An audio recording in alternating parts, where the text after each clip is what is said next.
Hey, welcome to Mikey's Video Game Madness. Today we are playing Samurai Shodown on the PlayStation 4 Pro. I'm not quite sure if there's a difference between the PlayStation 4 and the PlayStation 4 Pro version. It did not say on the back of the box whether this was PlayStation 4 enhanced or not. It didn't list it, so I assume that it's not, but you know, with patches and everything these days, it might have got updated later on. So I'm not too familiar with these series of games. I know of them. I played one of the Samurai Shodown games on the Sega Genesis a long time ago, early on in my channel. I remember that quite well because I made the mistake of saying that the person that I was playing as was the person on the cover. The person was polite that corrected me. I was just embarrassed because I did something stupid. And it was clearly not that person when I rewatched the videos, but sometimes you get nervous and you record these videos and you end up saying stupid things. I don't know. But I know that's a gimped version compared to the arcade game, but back then, unless you had like the Neo Geo console that actually literally had the arcade hardware on it, and like you weren't gonna get an arcade perfect experience because everything zoomed in and zoomed out. And I know the Super Nintendo version had different characters, and then I believe I don't know or not, I might be thinking of Fatal Fury. I don't know.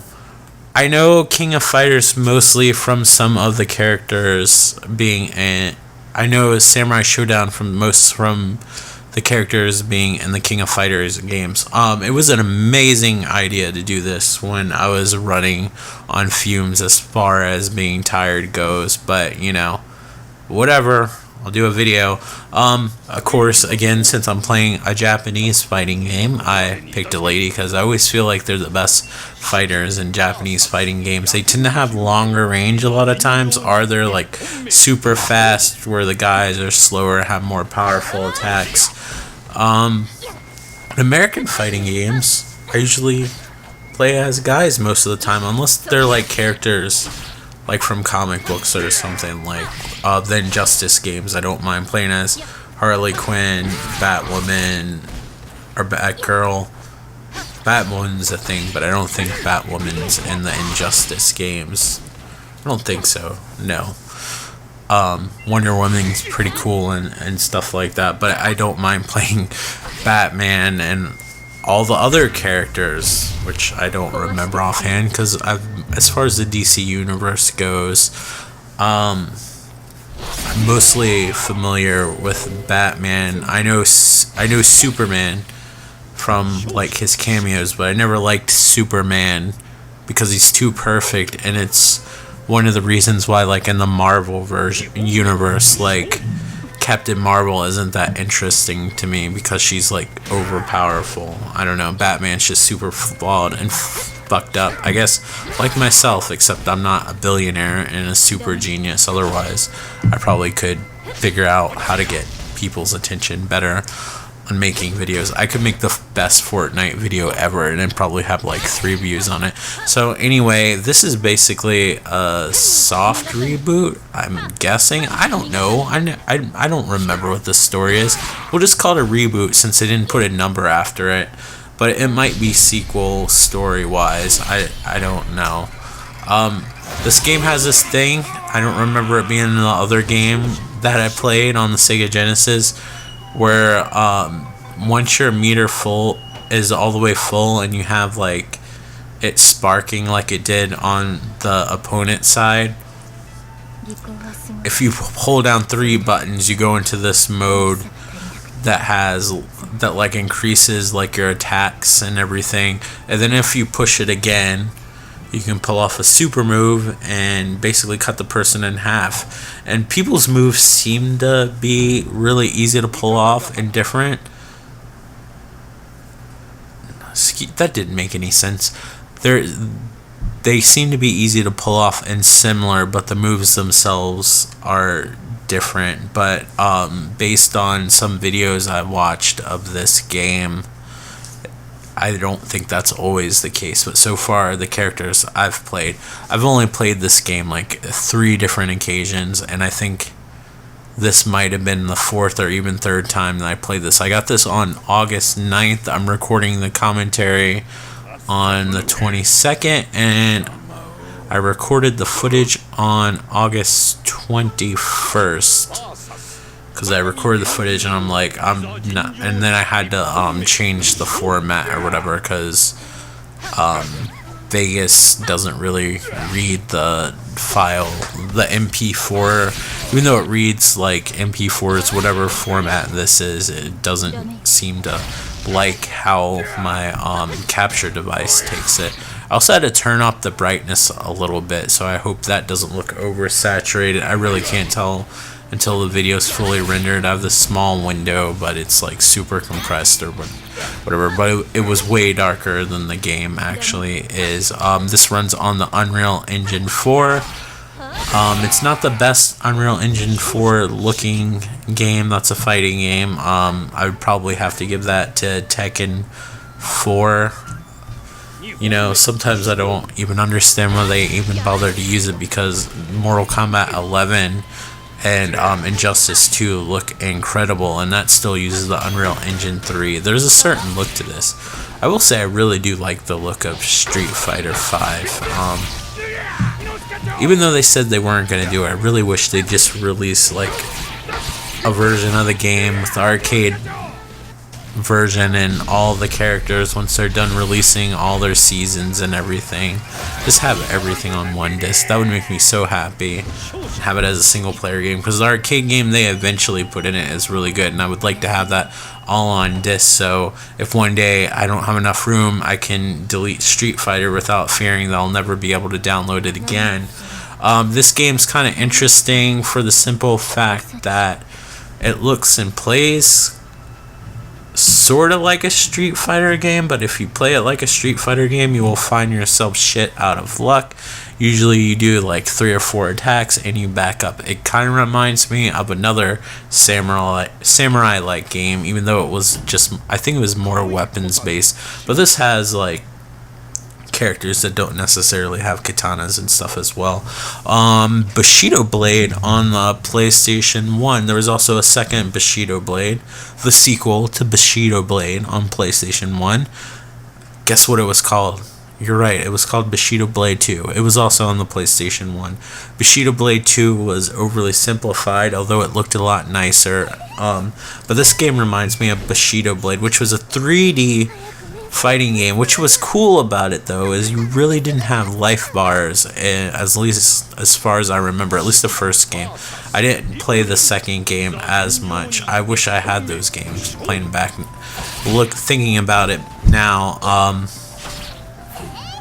but then there's part of me that's really afraid that if I went to go replay them, I might hate them. But those were like a 3D arena fighting game with weapons, but the thing about it is you didn't have life bars. Really, I don't think you did.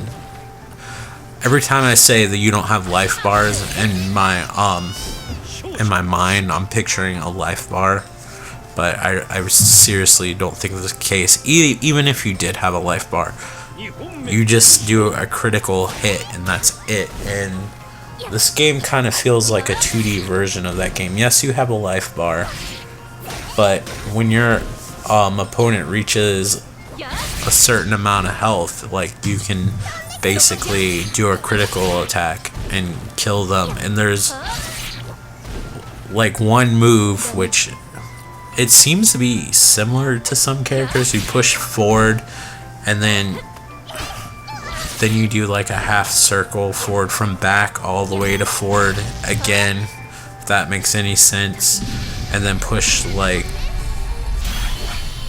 I'm just gonna say PlayStation buttons.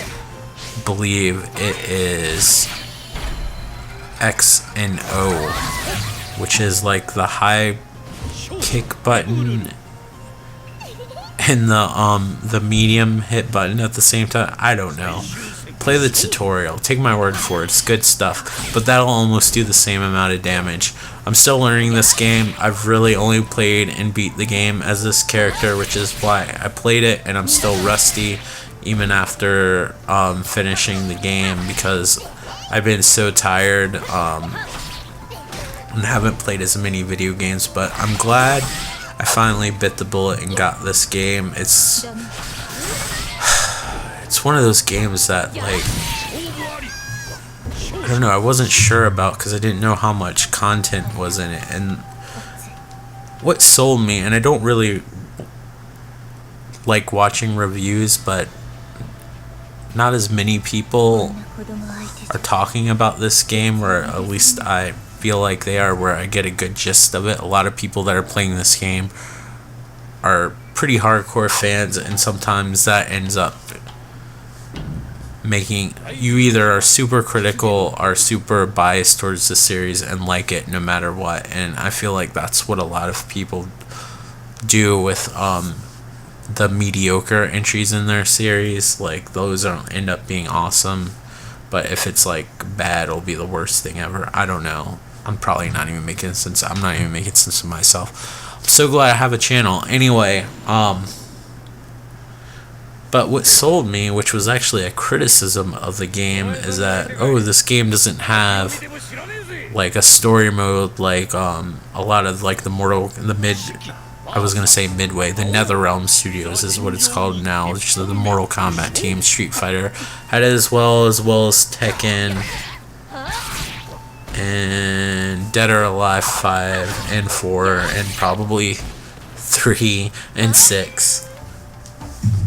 I don't know before that. Like, I think the arcade game was bare bones, but they all have this grand story mode that like switches from characters, and then like in the Mortal Kombat game you can play as individual characters and get endings. Well, this game doesn't have a grand story mode, but you get individual endings from for each character, like you would have back in the day with the games that I grew up with, like Street Fighter 2, Mortal Kombat 1, 2, 3, 4. I don't know about, I think 5 had endings, but it was like a long thing of text. But you get stories for individual characters, and that's great. And you play a decent amount of characters. One thing I don't like about Tekken 7 is that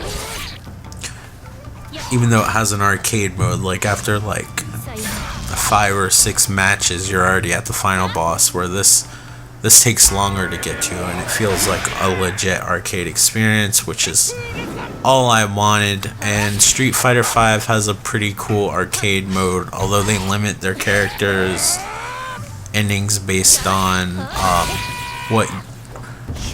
they limit their characters' potential endings. Maybe that's probably better, based on what games they were in.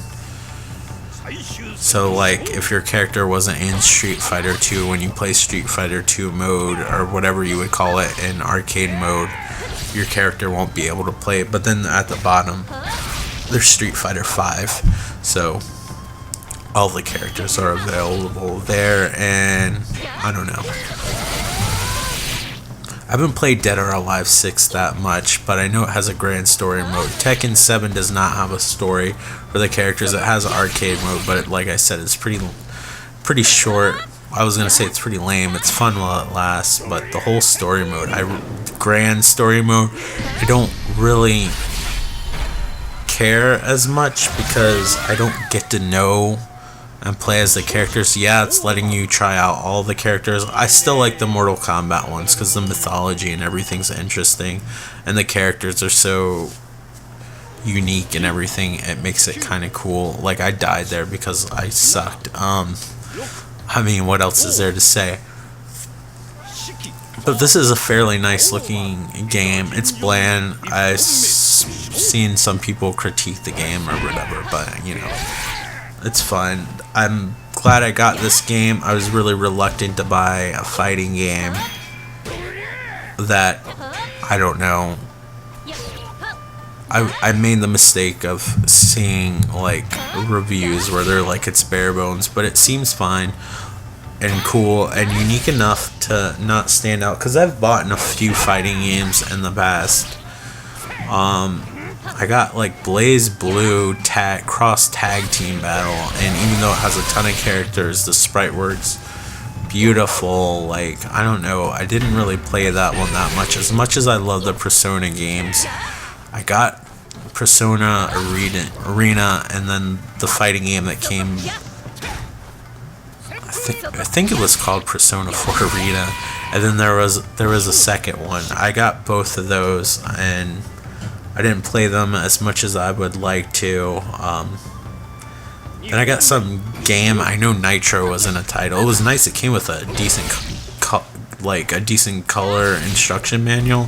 That was really cool. But I was buying all these fighting games and not playing them. I was like, is this gonna be another game that's gonna sit on the shelf? And I was also kind of bummed that I waited, because apparently during the first week or so that this game was out, if you bought it, you could download the whole season 1 pass for free, which was an amazing deal, and I missed out on it, and it kills me because now it's like $20, and I knew it was free at one point, and something, unless it goes on sale, like I won't buy it unless I get super obsessed with this game.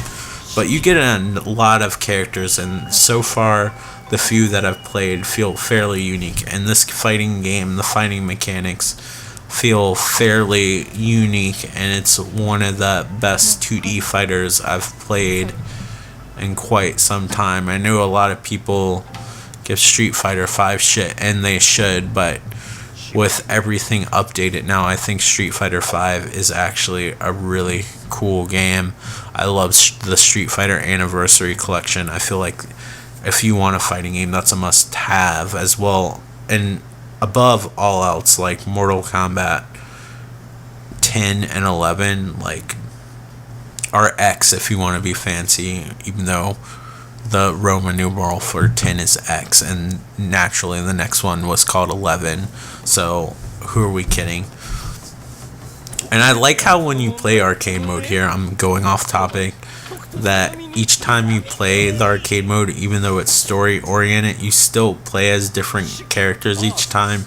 There's some characters that you'll play against that are part of your story arc. There's like around like 3 or 4 like cutscenes in the middle as you progress.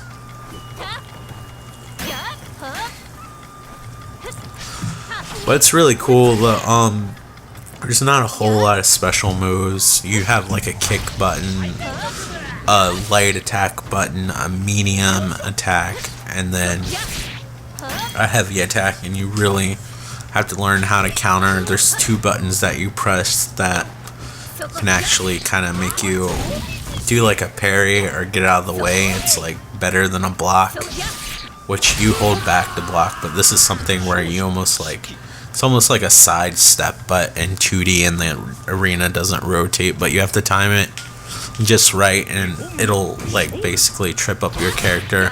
It doesn't happen in this video, and I know it's happened in the one I played on Sega Genesis, but the enemies can actually knock the weapon out of your hand, where you actually have to fight hand to hand until you can pick up your weapon again.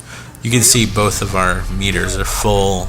When it changes color like that, that means my strength is overpowered, but since that person blocked my super attack, now I no longer have a meter for all the matches. It doesn't recharge like if I get killed during this match. It's gone until one of us wins, basically. Basically when it says conclusion, to be more specific. But it's really fun. It's unique. I'd say it's one of the best fighting games that have come out this year. But I would say if you want anything, get Mortal Kombat 11. That's the best fighting game as far as content goes for your money. And I do kind of feel a little bit bummed that I couldn't get the season pass, because I did not buy this game used. I bought it full price, but I'm happy with the purchase. I don't have buyer's remorse. The only thing that bothers me is when I see the season pass for $20. I've been at work all day today. I guess maybe I was talking too much. My throat's irritated. So I'm glad I'm doing this now. See, this person looks like they have a rapier, based on the small little box I'm watching, but from memory, when I played it on the TV, that's what they had. So there's some different things. The painting in the back's kind of cool, where you see almost like a Renaissance like painting of like all the characters in the background. But if you're a fan of the series, like, I definitely would go ahead and get this, but I could see why you would want to wait, especially since you're not getting the season pass for free anymore. It had like 4 characters, but the characters are unique enough where I feel like you would get a decent amount of gameplay time if you went through and played as every character. That's me as someone who likes to play games single player first, like before they ever think about going into multiplayer games, unless they're specifically buying a multiplayer game. I'm so bummed that the new Ghost Recon game requires an online connection, because part of the lore to me of the last one that came out was the single player part of just like screwing around and doing nothing, and having fun and doing missions when you can. But I've bought multiplayer games knowing that they were multiplayer just because I planned on playing them like single player. Like, so far I think you could play The Division pretty much as a single player game, but I haven't spent as much time on it as I would like. But if you like the other Samurai Shodown games or SNK games, I would definitely, or fighting games in general, and you want something beside the most popular ones, I would definitely recommend looking into picking this one up. It's unique. It has a different kind of gameplay for a 2D fighting game, and it's worth checking out. I hope I sounded somewhat coherent during this video.